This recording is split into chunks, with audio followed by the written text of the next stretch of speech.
Kita semua tahu ada 6 selat utama di dunia ini, atau disebut Major Strait. Dari 6 selat utama dunia tersebut, 4 ternyata berada di Indonesia. Mengapa dikatakan Major Strait atau selat utama? Benar, selat itu adalah laut di antara 2 pulau. Ada ratusan sebenarnya di dunia ini. Tapi mengapa dikatakan ada selat utama? Karena selat itu dilalui oleh kapal perniagaan. Jalur niaga tersebut memberikan julukan sebagai Major Strait. Dari 6 selat tersebut, nomor 1 ada di wilayah Indonesia, yaitu Selat Malaka. Sekali lagi, dari 6 selat penting dunia tersebut, 4 berada di Indonesia, di mana kita ketahui terusan Panama, terusan Suez itu adalah selat yang di luar Indonesia. Tetapi tahukah kita bahwa Selat Malaka adalah selat yang dilewati lebih dari 100.000 vessel atau kapal niaga besar setiap tahunnya. Dan selat ini merupakan selat terbanyak dilintasi kapal, sehingga dikatakan sebagai selat nomor 1 di dunia. Kita perhatikan negara di utara Indonesia, ada Jepang, Hong Kong, Taiwan, Korea Selatan,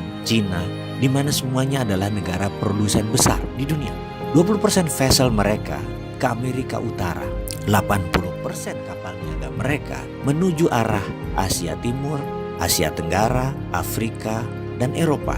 Dan semuanya melalui selat di Indonesia. Bahkan ada 18 juta barel per hari kebutuhan BBM negara utara Indonesia tersebut, di mana 80%-nya disediakan oleh Selat Hormuz, juga melalui Selat Malaka. Australia kalau mengirim barang ke negara utara Indonesia tersebut pasti melewati Selat Lombok dan Selat Makassar. Lalu Indonesia dapat apa sih sebenarnya? Jujur, Indonesia tidak dapat apa-apa dari laut yang dipakai tersebut, dari selat yang dipakai tersebut, tidak dapat apa-apa. Oke, itu masa lalu. Kalau ke depan bagaimana? Bagaimana kalau kita kendalikan selat itu sebagai aset bangsa? Peraturan internasional tidak ada yang mengatur negara archipelago seperti wilayah Indonesia, seperti wilayah negara-negara Pasifik Selatan. Kita peraturan internasional itu selalu mengacu pada aturan kontinental atau daratan. Kita harus ubah wilayah laut selat Indonesia sebagai wilayah Indonesia, dan Indonesia memutuskan misalnya menutup laut tersebut. Apa yang terjadi? Dunia bisa geger. Australia lewat Papua Nugini kalau mau kirim barang ke utara. 4 negara utara Indonesia,